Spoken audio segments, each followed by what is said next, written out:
Ei, pessoal, vamos falar do canto cristão e o canto gregoriano. O cristianismo surgiu dentro do judaísmo, modelado pelos ritos da sinagoga.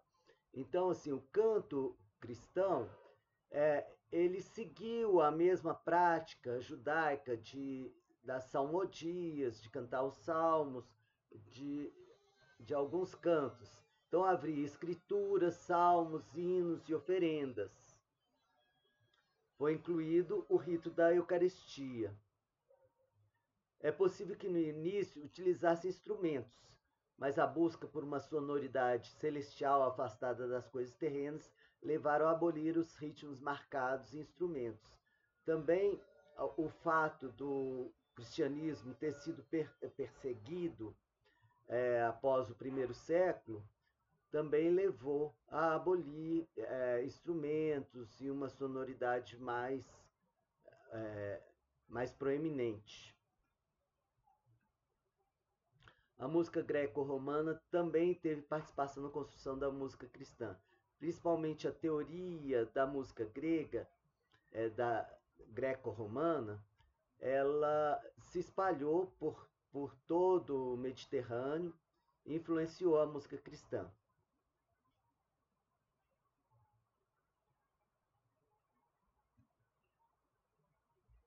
Então, em 313, Constantino cessou a perseguição aos cristãos, no Edito de Milão. Em 380, Teodósio decretou o cristianismo a única religião do império. E aí, com isso, ao transformar a religião em religião oficial, a igreja incorporou toda a hierarquia do Império Romano. Até o fim do século V, a Europa Ocidental, que havia sido parte do Império Romano, estava dividida entre lombardos, francos, godos, visigodos também. Os patrícios se refugiavam em suas terras, criando feudos. A sociedade romana ela era dividida basicamente em patrícios, que era a classe dominante, detentora dos postos mais altos administrativos, os senadores, também os postos mais altos da hierarquia militar. Eles eram os detentores de terras, de grande parte das terras. Além disso, dos patrícios, tinha os plebeus, que eram os homens livres, os artesãos, os comerciantes, e tinha os escravos. Quando os patrícios se refugiaram, quando foi invadida ali a Roma e toda a península ali da Itália, os patrícios se refugiavam nas suas terras e levaram também alguns plebeus e escravos, e assim criou-se os feudos.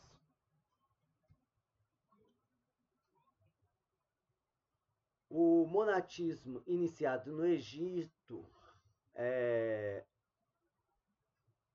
por Santo Antão, São Pacômio, São Macários, ele se espalhou pela Europa no século V e VI. Cada região e cada monastério e cada região possuía sua liturgia e seus cantos, com algumas diferenças entre eles. Então, vamos dizer os principais cantos cristãos do início do cristianismo. Um dos primeiros é o canto copta, da igreja egípcia.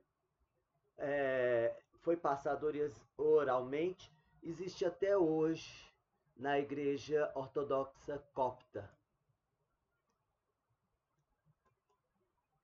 Esse aqui é um monastério de São Macários.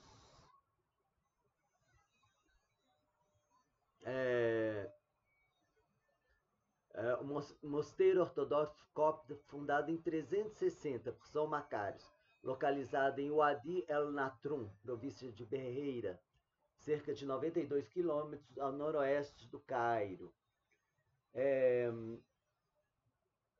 Segundo a literatura, Santo Antão viveu 105 anos, foi um eremita do deserto, eram chamados padres do deserto. Criaram comunidades isoladas onde dividiam tudo no estilo da vida dos primeiros cristãos.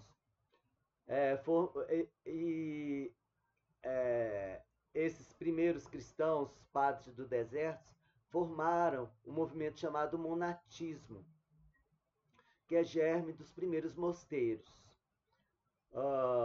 São Macários foi um desses eremitas do deserto. Ele viveu de 300 a 391, segundo a literatura. Essas datas de nascimento e morte são muito imprecisas, né, naquela época. E ele fundou esse mosteiro em aproximadamente o ano 360. Vamos entrar nesse mosteiro para conhecê-lo um pouco mais. Aqui a torre,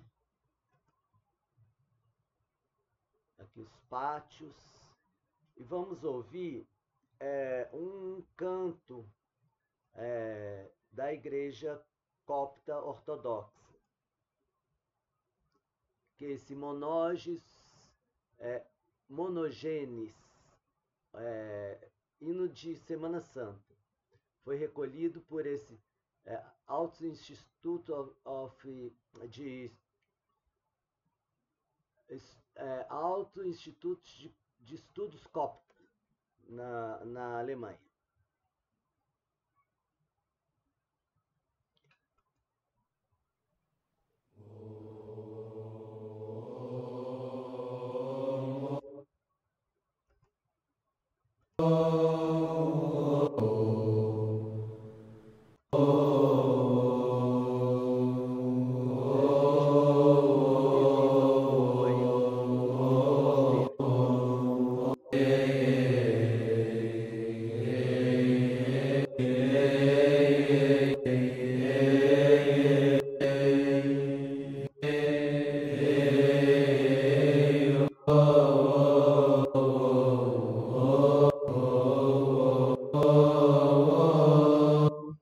Esse mosteiro ele sempre esteve ativo, e ele recebeu uma grande restauração, acho que em 1975.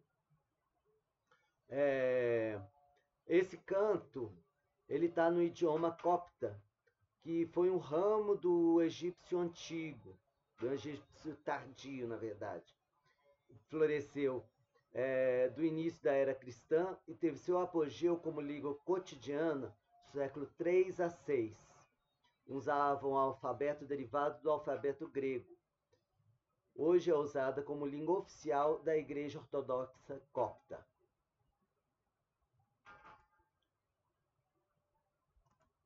A gente tem também o canto ambrosiano, também chamado de canto milanês. O canto ambrosiano é assim chamado em homenagem a Santo Ambrósio, que viveu de 340 a 397.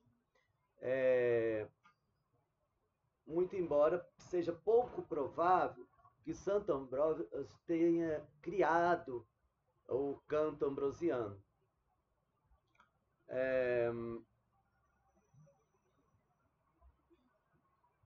O canto ambrosiano, ele, na verdade, ele se tornou o canto oficial, a liturgia ambrosiana, se tornou a liturgia oficial do norte da Itália no século VIII. E a gente tem manuscritos aí do século X, século XI. Esse é um canto ambrosiano. Gloria in excelsis Deo, et in terra pax hominibus bone voluntatis. Uma característica do canto ambrosiano talvez seja criação do canto milanês, o canto antifonal. A gente tem na igreja duas formas de alternância de cantos. O canto antifonal é um canto em que se alterna ou dois solistas ou dois coros nos versos do canto, nos versos do texto. O canto responsorial, os versos são cantados ou por um coro, ou por uma pessoa, ou pelo padre, e tem uma resposta, que geralmente é a congregação que dá. Então, são versos com resposta, canto responsorial. A alternância dos versos é a antífona.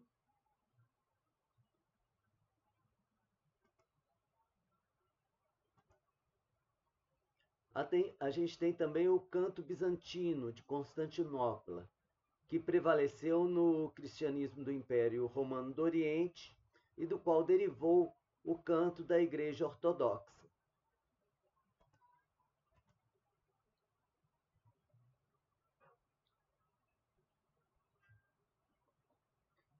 Esse canto chama Monoges Ios. Ele é atribuído a Severo o Grande, patriarca de Antioquia. Ele viveu em cerca de 465 a 538. Ele é cantado no dialeto siríaco, que é um dialeto do aramaico médio, falado historicamente em boa parte do Crescente Fértil, surgido por volta do primeiro século depois de Cristo. O siríaco clássico se tornou um dos principais idiomas literários em todo o Oriente Médio no século IV ao VIII. بصروا ثماني للثوت كلهم قدي شيكي رام رمو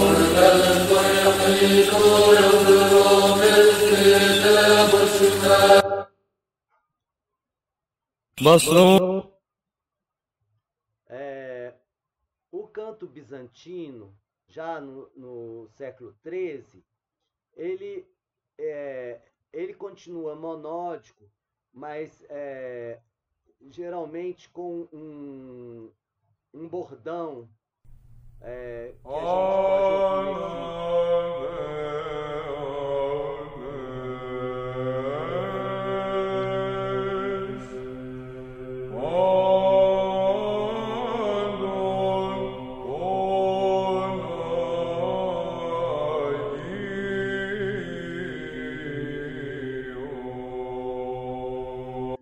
Então, o que a gente vê aí? São floreios vocalizados em valores longos e grande sustentação de um som fundamental.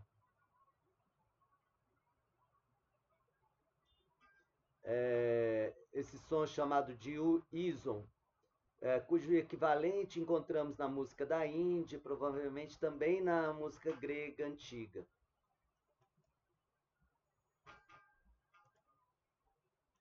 O canto moçárabe, existente na Península Ibérica no tempo da invasão muçulmana.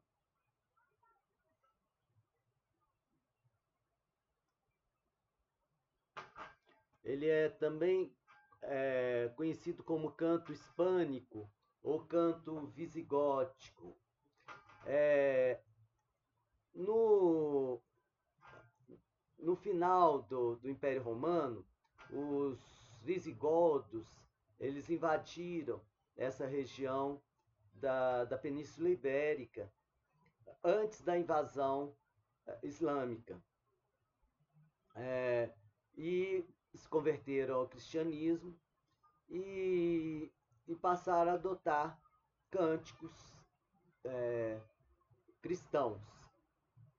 Esse canto moçárabe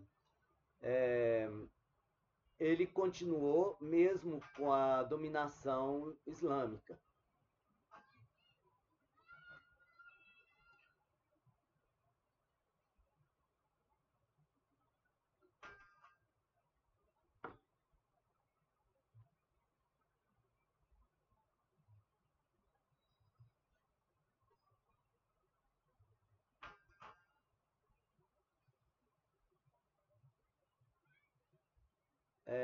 Ele foi substituído pelo canto gregoriano depois da Reconquista cristã, embora sua forma original tenha sido perdida em grande parte, alguns cantos sobreviveram com uma notação legível, e é essa notação que a gente percebe aqui nesse vídeo.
A gente tem também o canto romano. Esse era o canto que era praticado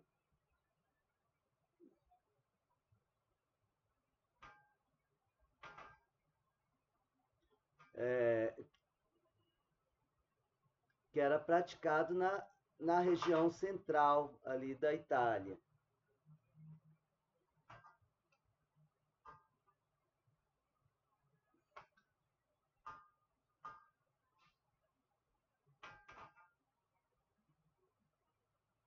O canto romano não era só cantado em Roma, mas toda essa região central da Itália, o que é chamado de canto romano, que eu vou apresentar aqui, tem como fonte manuscritos de 1071 a 1250, mas que os estudiosos acreditam refletir uma herança oral anterior. Então vamos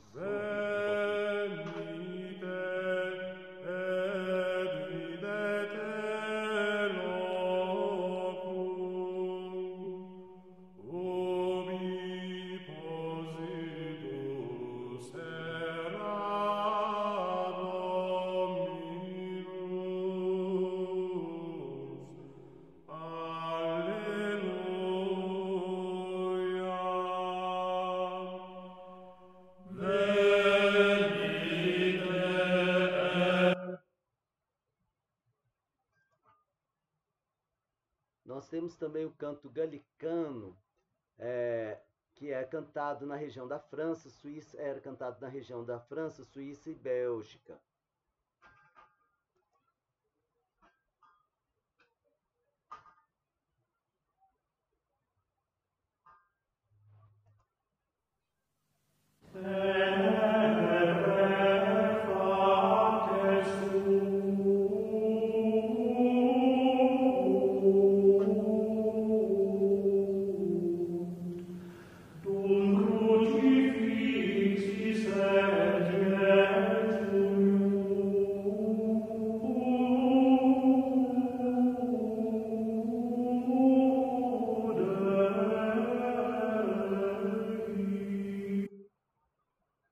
A gente pode perceber uma grande semelhança desse canto galicano com o canto gregoriano mesmo.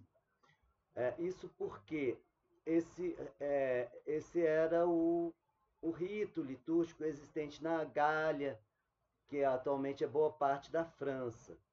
Durante o reinado de...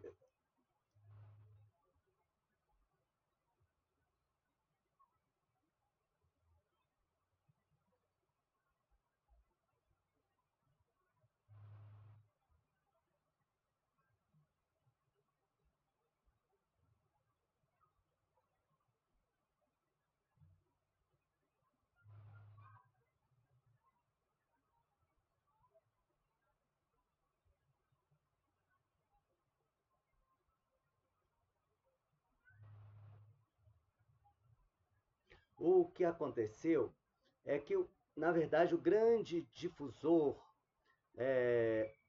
dos monastérios e do canto e do cristianismo na Idade Média foi Carlos Magno, foi o Império Carolíngio. Começou com o pai do Carlos Magno e se expandiu muito com Carlos Magno. Então existia, na época do Império Carolíngio, existia esse canto. Quando o Papa Estevão II fez uma missa e celebrou a coroação,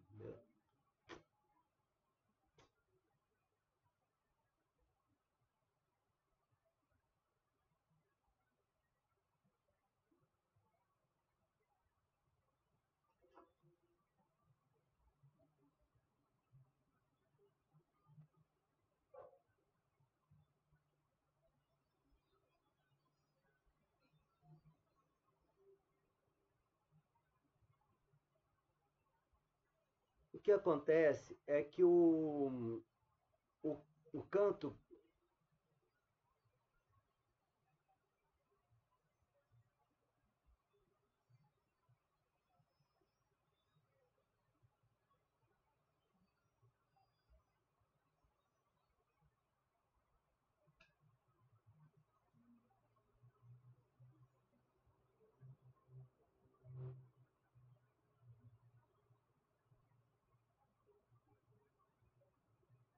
que acontece é que o canto gregoriano que conhecemos, ele foi difundido no Império Carolíngio e acabou incorporando elementos do canto galicano. É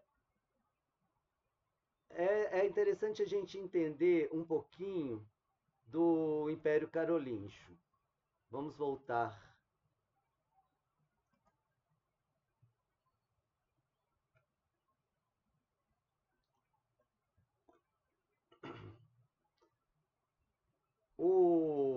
Essa região toda aqui da França, ela foi invadida no início da Idade Média, no final da... Essa região aqui, que é da França, ela foi invadida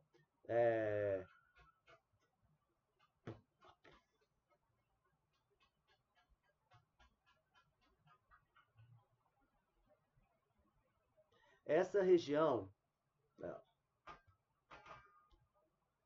Então vamos entender um pouquinho o Império Carolíngio. Essa região aqui da França, ela foi invadida no início da Idade Média, no final do Império Romano, pelas tribos francos.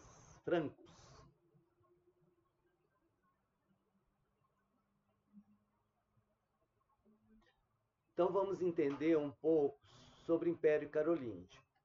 Essa região aqui da França, ela foi invadida pelas tribos dos francos. Essas tribos dos francos, a partir de um certo momento, cerca de 450, ela foi unificada por um comandante de uma dessas tribos, Meroveu, criando um reinado e uma dinastia, que foi chamada Dinastia Merovíngia.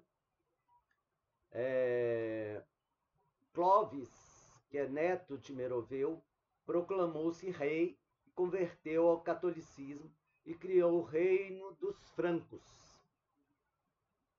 Só que essa dinastia ela se enfraqueceu ao longo do século VII. Os descendentes eles não ocupavam diretamente a condução do reino. Eles deixavam a cargo de uma figura chamada majordomo. Um desses majordomos, o Charles Martel, ele venceu uma batalha muito importante, que é a Batalha de Poitiers, aqui nessa região, contendo a invasão islâmica. Ele não só conteve a invasão, como ele matou o principal general que conduzia essas invasões, estancando assim essas invasões, restringindo aqui a Península Ibérica.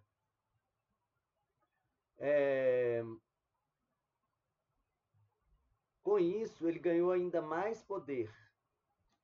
O filho dele, Carlomano, que herdou o cargo do pai,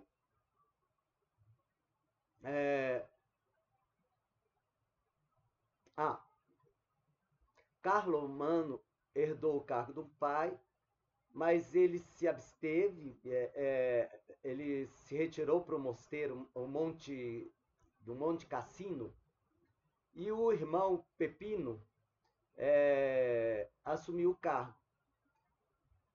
E ele não só assumiu o cargo, mas ele tomou o poder e foi proclamado rei pelo Papa Zacarias, criando o Império Romano do Ocidente. O filho dele, Carlos Magno, ele foi um grande administrador. Ele fortaleceu os condes e os condados, os duques e os ducados, os marqueses e as marcas, criando regiões.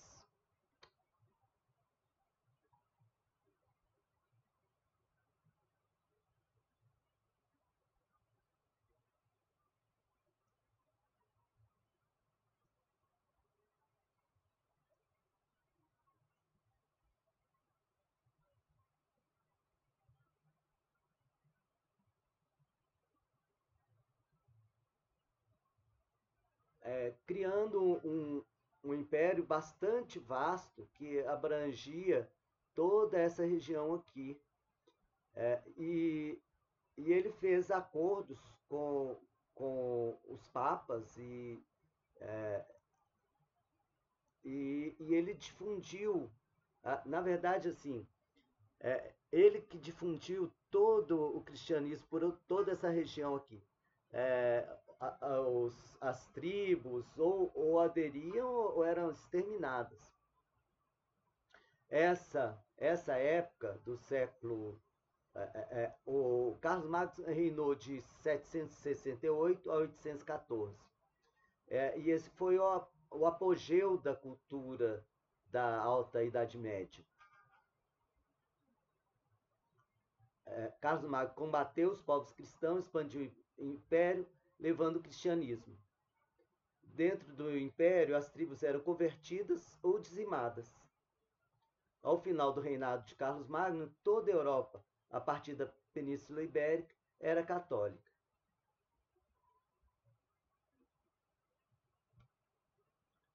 Depois de Carlos Magno, esse grande império foi dividido entre os filhos e acabou se desagregando.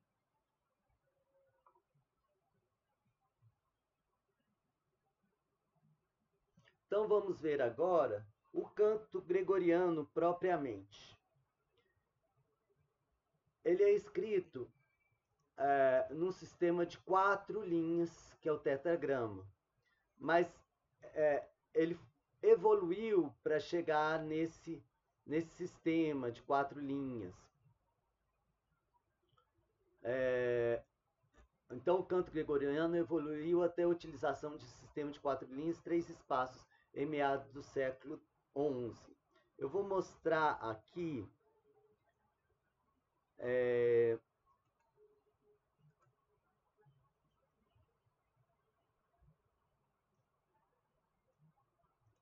alguns manuscritos ao longo da história do canto gregoriano.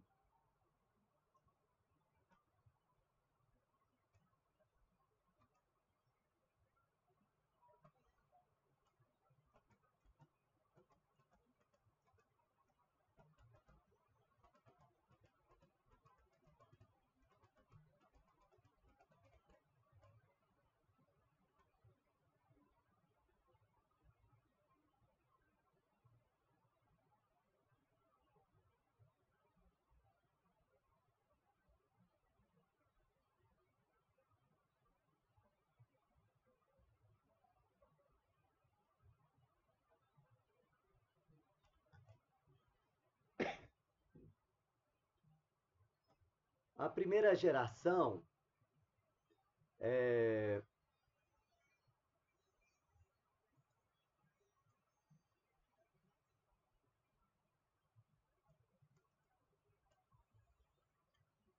eram neumas, que eram sinais que a gente chama em campo aberto, ou seja, tinha o texto e acima do texto eram colocados sinais que indicavam, davam algumas indicações assim de rítmicas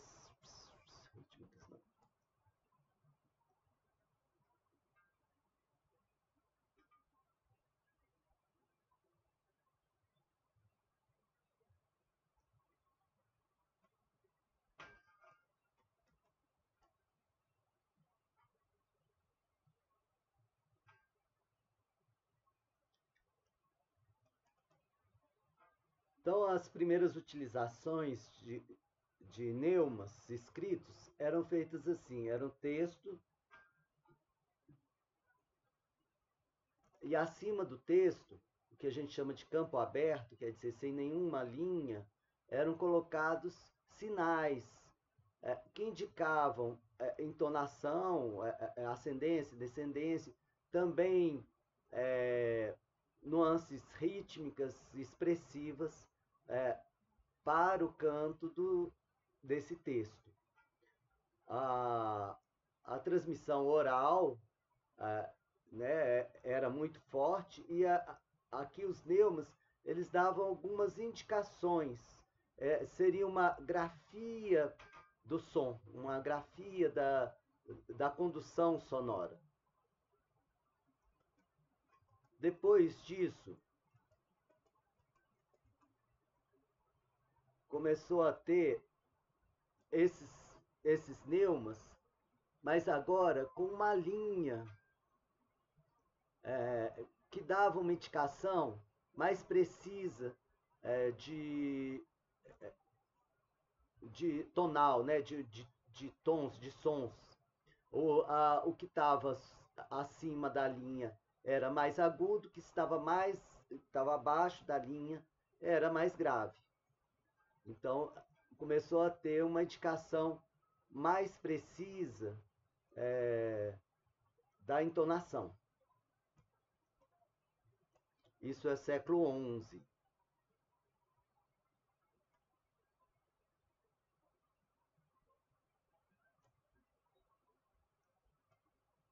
Aqui um manuscrito da passagem do século XI para o século XII.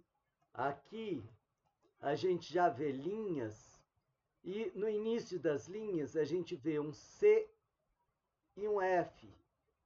Então, aqui a gente já tem uma indicação mais precisa com esse C e com esse F, essas duas linhas, C e F, a gente tem uma indicação mais precisa de onde estaria o C, que é o Dó, e o F, que é um Fá. Então, o que estaria aqui estaria entre um Dó e um Fá abaixo. O que estaria para cima do C seria mais agudo que o Dó, e o que estivesse abaixo do F seria mais grave que o Fá. Então, aqui a gente já tem uma indicação bem mais precisa.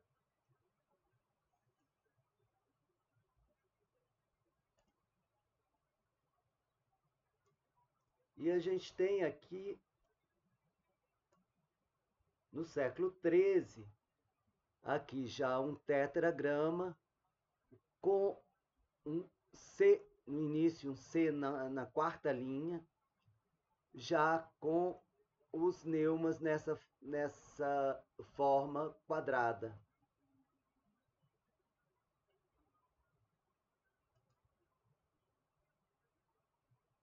Mas o que nós vamos estudar realmente, a notação do canto gregoriano, que nós vamos estudar, é uma restauração que foi feita principalmente no Mosteiro de Solesme, no século XIX. O Mosteiro de Solesme, vou achar o Mosteiro de Solesme.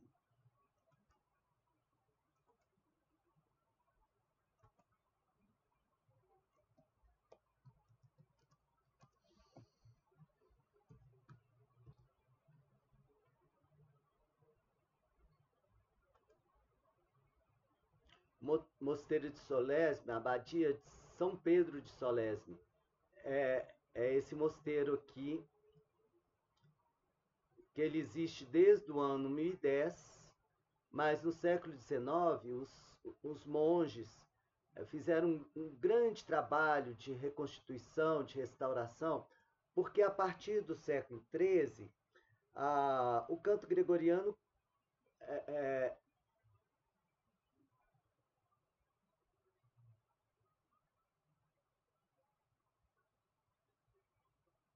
porque a partir do século XIII, com o advento da polifonia, o canto gregoriano decai e perde seu espaço. E, então, já no século XVII, começa a se ter uma busca de restauração desse canto gregoriano. Mas graças ao empreendimento dos monges desse mosteiro no século XIX, é que a gente tem o canto gregoriano na forma como a gente lê hoje. E é isso que a gente vai estudar aqui.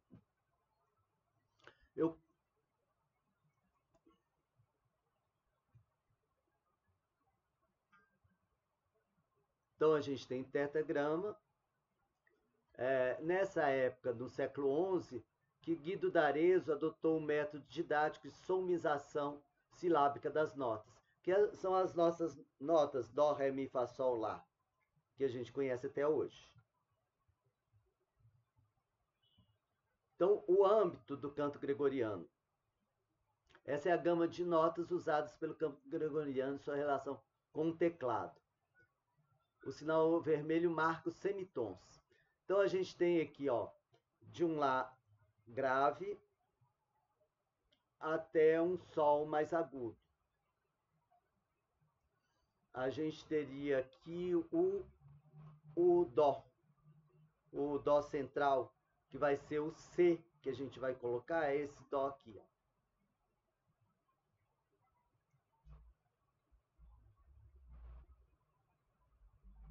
Então, a gente tem um tetragrama, a gente vai colocar a clave conforme a região, o âmbito do canto específico. Como usamos um tetragrama, precisamos selecionar as 4 linhas onde está a extensão do canto específico e colocar uma clave para definir as notas. Quais claves que a gente utiliza? A gente tem as claves de Dó. E as claves de Dó, a gente tem Dó na segunda linha, que é a clave mais aguda. O Dó central está aqui, então a gente teria várias notas aqui mais agudas do que aquele Dó central que eu mostrei, e algumas graves. Aí a clave de Dó na terceira linha é um pouco mais grave que a de segunda linha e a de quarta linha. E a gente tem também as claves de Fá na terceira linha e clave de Fá na quarta linha. para as regiões mais graves.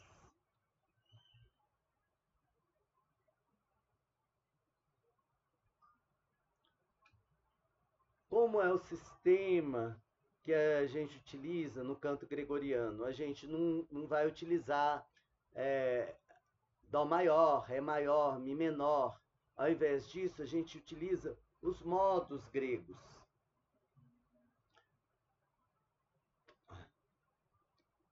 Ao invés disso, a gente utiliza os modos gregorianos. Houve um engano no manuscrito que do século XI, que fez adotar os nomes gregos aos modos gregorianos. Mas isso foi um engano, porque o dórico grego não tem muito a ver com o primeiro modo gregoriano, nem o frígio, nem o lídio, com o segundo, terceiro e quarto modos gregorianos.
Sobre essa confusão.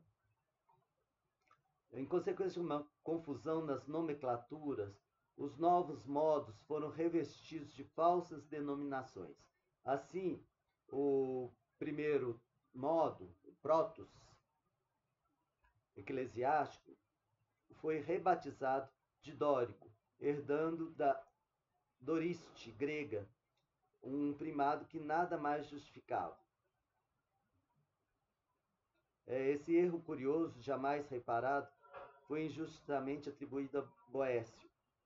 O verdadeiro culpado seria antes um autor anônimo de uma compilação do fim do século X, Alia Música. Ele provavelmente teria confundido as nomenclaturas harmoniae de tonai.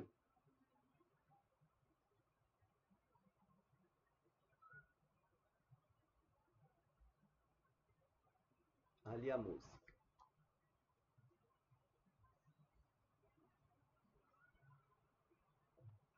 Então, a gente tem aqui o protos, primeiro modo, deuteros, segundo, tritos, terceiro, tetrardos, o quarto modo.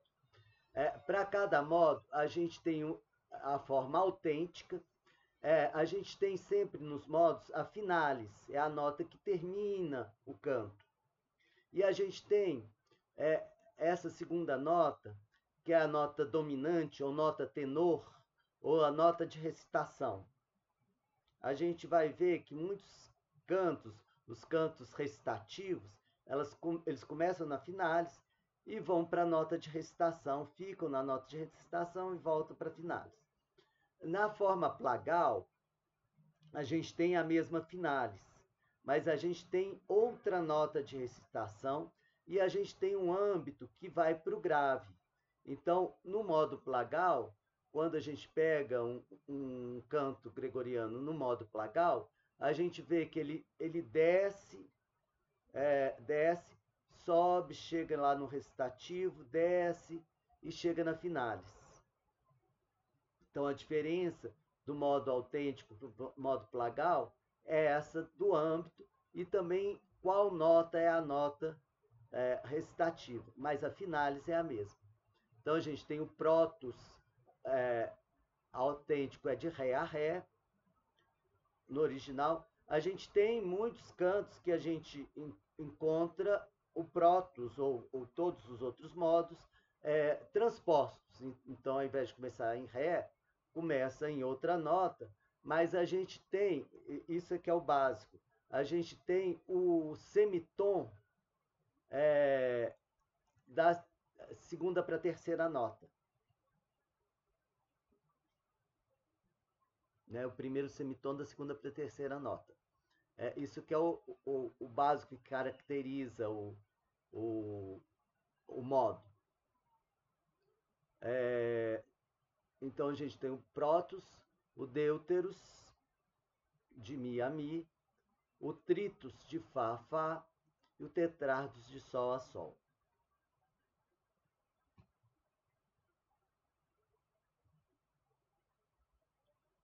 Então, as notas do canto gregoriano são os neumas, que a gente viu naqueles manuscritos. Inicialmente, eles eram tracinhos, né? Eram tracejados. Só no século XIII que eles adotaram essas formas quadradas. No canto gregoriano, as sequências de notas são indicadas com sinais chamados neumas. A palavra vem do grego pneuma, que significa sopro, respiração. Os neumas têm diferentes formas, muitas vezes associando mais de uma nota. Vamos mencionar aqui alguns neumas básicos. Lista de neumas, notação original e a correspondência moderna. Então, aqui no século IX, os neumas eram dessa forma. No século XIII, que eles passaram a adotar a forma quadrada, e aqui uma equivalência na nossa notação moderna. Nós vamos ver cada um desses: a vírgula, puncto, clives, podatos, túrculos, porrectos, clímacos, escândicos. Equilisma, também nós vamos ver. Aqui são as claves que a gente viu. Então, o puncto e a vírgula são as figuras fundamentais do canto gregoriano. Punctum quadratum é a unidade básica do gregoriano, é esse punctum quadratum. O punctum inclinado em losango, esse segundo, é empregado apenas em composição de neumas, em descidas melódicas. A vírgula também ocorre em composição de neumas como som mais agudo de um neuma. Voltando aqui, ó. Aqui a gente tem um puncto, uma nota só. Aqui a gente tem um neuma composto de várias notas. Aqui também, aqui também, aqui também. É isso que a gente vai estudar agora. Então, o puncto e a vírgula como unidades básicas, né? O puncto realmente como unidade básica, como som. O puncto inclinado e a vírgula, elas compõem neumas. Vamos ver como.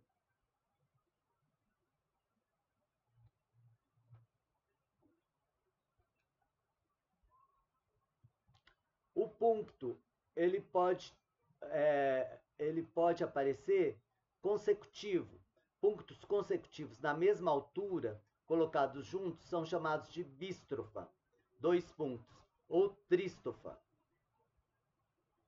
Aí eu coloco aqui, que ao contrário do que se diz o senso comum, o canto gregoriano tem várias diferenças de duração. Uma das formas é acrescentar pontos na mesma sílaba e nota. Dois pontos indicam o dobro da duração, 3 indicam a duração 3 vezes, etc. Alguns estudiosos recomendam distinguir cada pulso com um pequeno empurrão do seu diafragma, algo chamado como repercussão.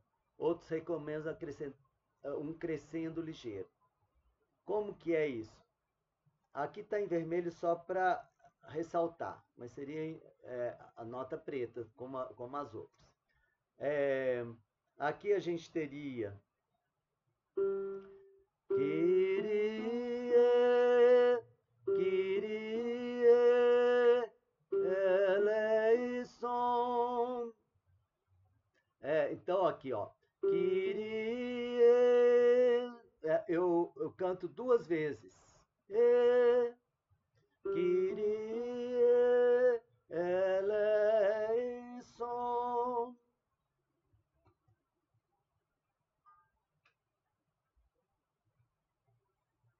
Clives e podatos são neumas de duas notas. Clives é o neuma ascendente, descendente e podatos ascendente. Então, nesse canto aqui, a gente tem aqui um podatos. O podatos liga duas notas, a haste fica sempre aqui à direita. O clives descendente, quando ele é um salto de mais de uma segunda, aqui uma terça, ele tem essa haste à esquerda e tem essa haste ligando as duas notas. A segunda nota sempre está aqui à frente da primeira. Aqui, como é o intervalo de segundo grau consecutivo, a gente não tem essa linha aqui, mas a gente tem a haste aqui à esquerda. E sempre a segunda nota à frente da primeira. Então, lendo isso aqui. Ut que antlaxis, aqui ó. Ut que antlaxis, ressonare fibris, Então, vamos cantar isso aqui. Ut que antlaxis. Então, aqui, ó, repetindo. Ut que antlaxis, ressonare fibris, mira gesto.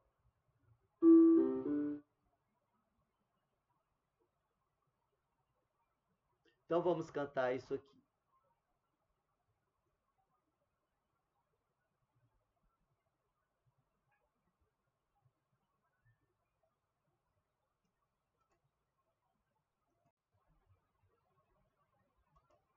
Então vamos cantar isso aqui. Ut que antlaxis. Então, ó, laxis. Repetindo. Ut que antlaxis, ressonare fibris, mira. Então vamos cantar isso aqui. Ut que antlaxis, ressonare fibris. Então eu fiz laxis. Repetindo então. Ut que antlaxis, ressonare fibris, mira gestorum.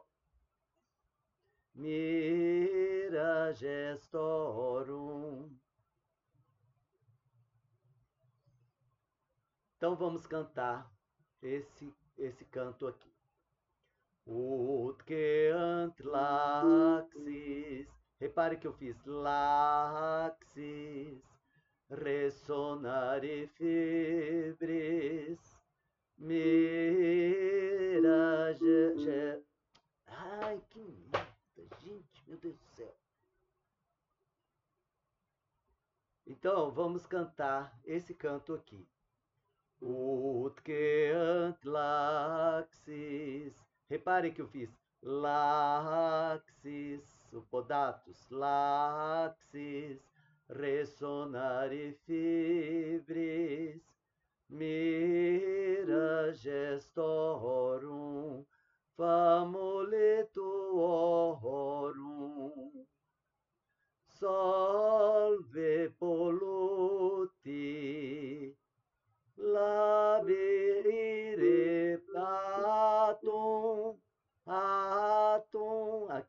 Beatum Sancte Johannes.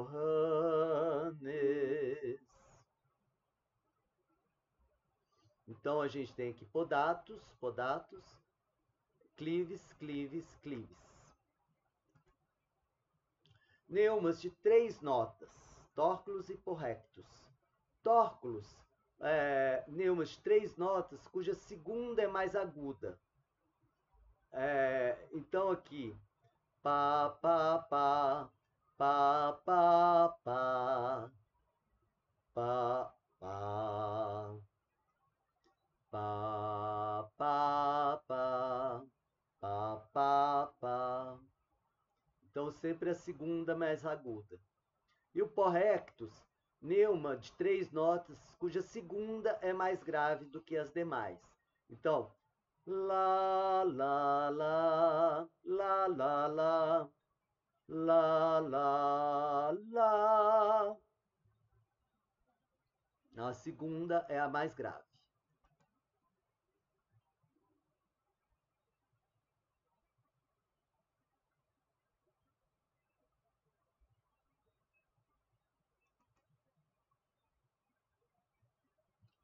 Neumas de 3 ou mais notas, o clímax e escânticos. O clímax é um neuma descendente composto de uma virga. Lembrem que a virga é sempre a nota mais aguda de um neuma. Então, a virga, seguida de 2 punctos em losango. Como eu falei, os punctos losango, eles compõem neumas. Então, o clímax é esse conjunto aqui. Pode ser de 2 ou 3 pontos descendentes. Uma nota aguda e 2 ou 3 descendentes. O escânticos é um neuma ascendente de 3 ou mais notas. Então, a gente tem aqui um puncto mais um podatus, formando escânticos, né? Aqui o podatus mais uma virga, a nota mais aguda é a virga, né? Formando escânticos, 3 notas. 2 podatos formam escânticos de 4 notas. Então, a gente pode ter aqui de 3 ou mais notas. Então, a gente tem aqui vários escânticos, aqui escânticos, clímacos, clímacos. Aqui a gente tem um tórculos, clímacos. Aqui a gente tem clives, né? E aqui ponto, ponto, ponto. Neuma liquescente. O que é neuma liquescente? É essa figurinha aqui, menorzinha, é o neuma liquescente. Aqui, no caso, é um podatus com neuma liquescente. Aqui está em vermelho só para marcar, mas também seria no canto, estaria em preto. O neuma em vermelho é igual a um podatus, mas a nota aguda é menor em tamanho. Isso é chamado de neuma liquescente. A menor nota é sempre cantada após a maior, mesmo que ela apareça abaixo dela. Se ela aparecer abaixo, ela vai aparecer aqui posterior e menorzinha. Aí vai ser um clives, neuma liquescente. Também é cantada mais suavemente. Quando há uma consoante, como em Osana, deve-se cantar a nota menor com um N. Então, se esse neuma fosse o zan do Osana, a gente cantaria zan, zan. Quilisma. A nota dentada em vermelho é chamada de quilisma e também denota um tom cantado. Então a gente vai cantar esse quilisma. Nesse exemplo, quilisma liga um puncto a um porrectus. O quilisma deve ser cantado com duração ligeiramente menor do que a nota anterior, movendo-se de forma rápida e leve para a nota seguinte. Aqui naquele canto de Sant Johannes,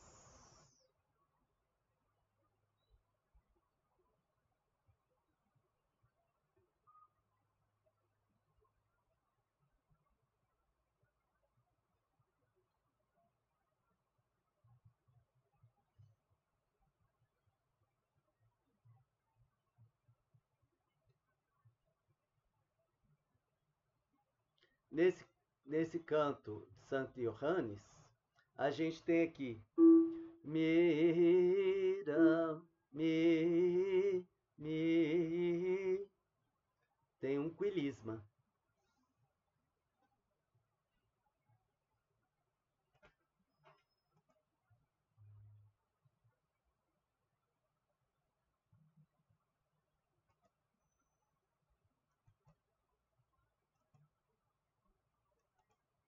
A gente tem também o punctum mora.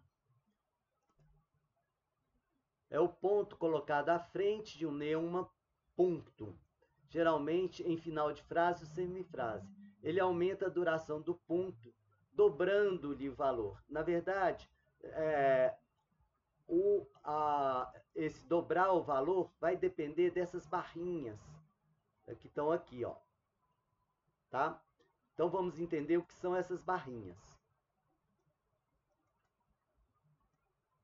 As barras.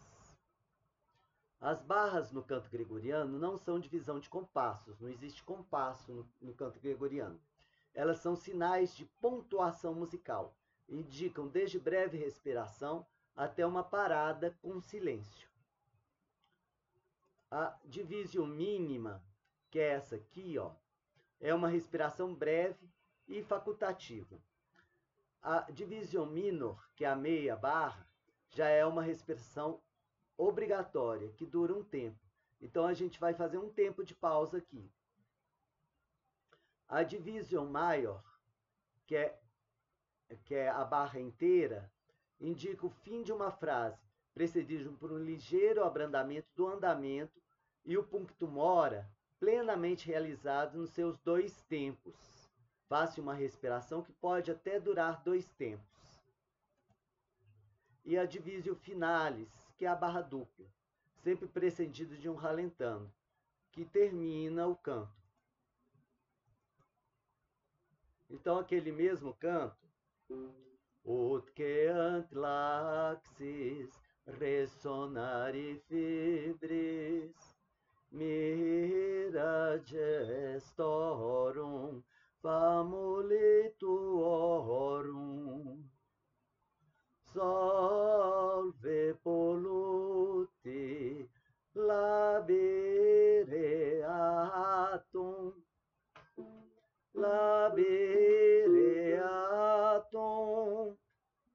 labireatum Sancte Johannes.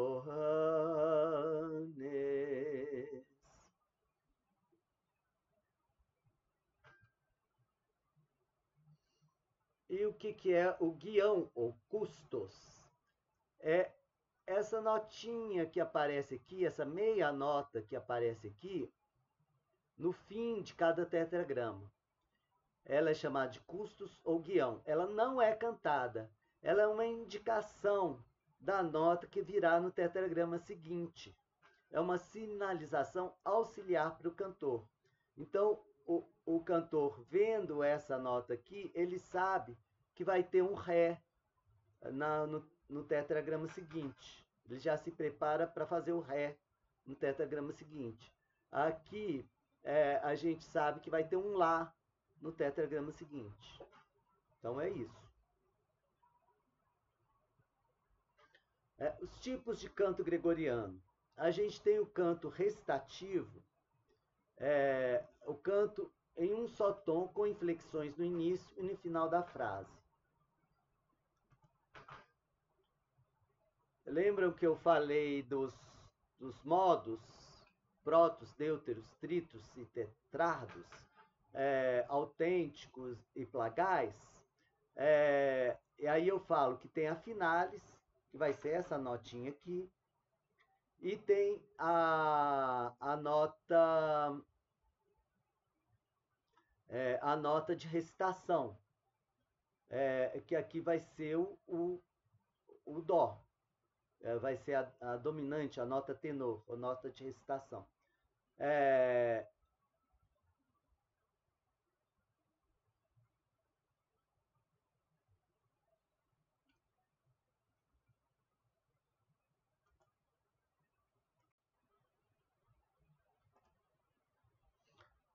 Então, essa aqui tem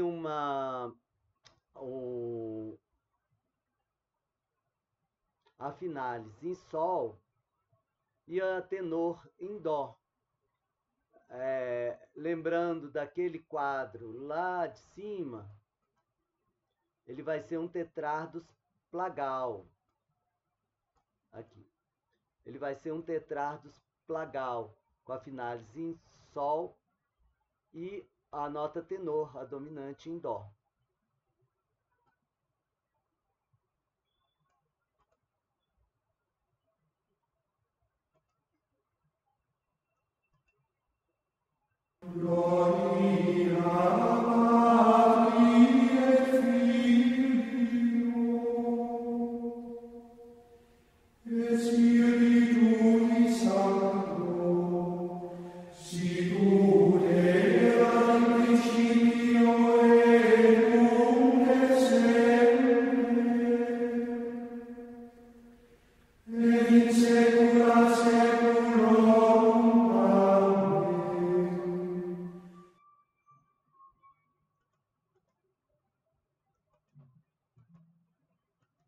A gente pode ter um canto gregoriano melódico, que pode ser silábico, que é uma nota por sílaba.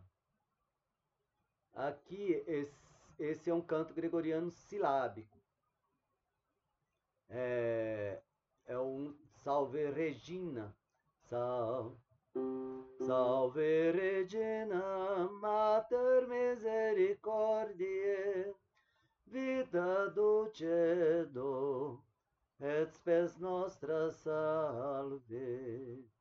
Esse aqui, ele tá num tetrardos autêntico. Só que é um tetrardos autêntico transposto para Dó. Em vez de Sol, é Dó.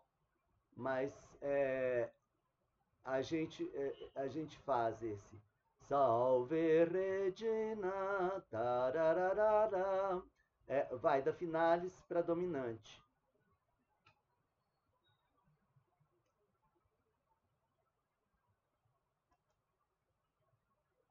E a gente pode ter o melódico, neumático e melismático. Melismático são longas passagens sobre uma mesma sílaba, vários neumas numa mesma sílaba.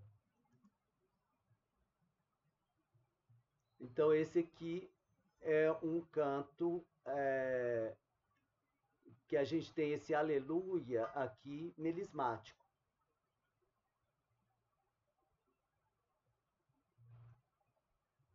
Ele também vai estar em tetrardos.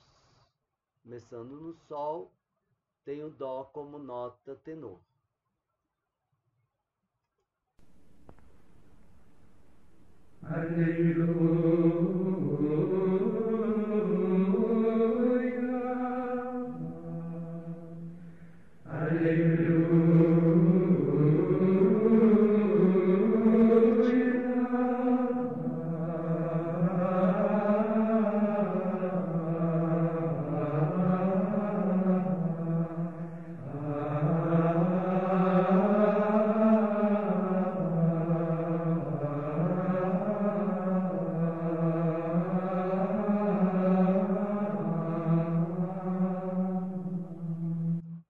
Aqui a gente pode ver as várias figuras que a gente estudou, né? O podatos, o clímacos, aqui os punctos, aqui um podatos liquescente, aqui o clives,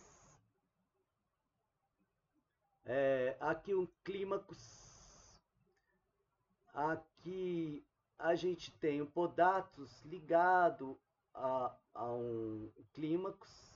A gente vai ter, com neumas mais complexos, combinações desses neumas mais simples. Aqui a gente tem escânticos, 3 notas.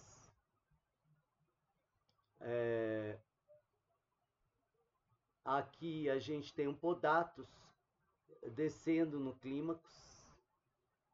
Então a gente vai ter, aqui a gente tem um tórculos. Aqui embaixo a gente tem o correctus. Aqui novamente clives. Então a gente tem aqui as várias figuras que a gente estudou. Então é isso.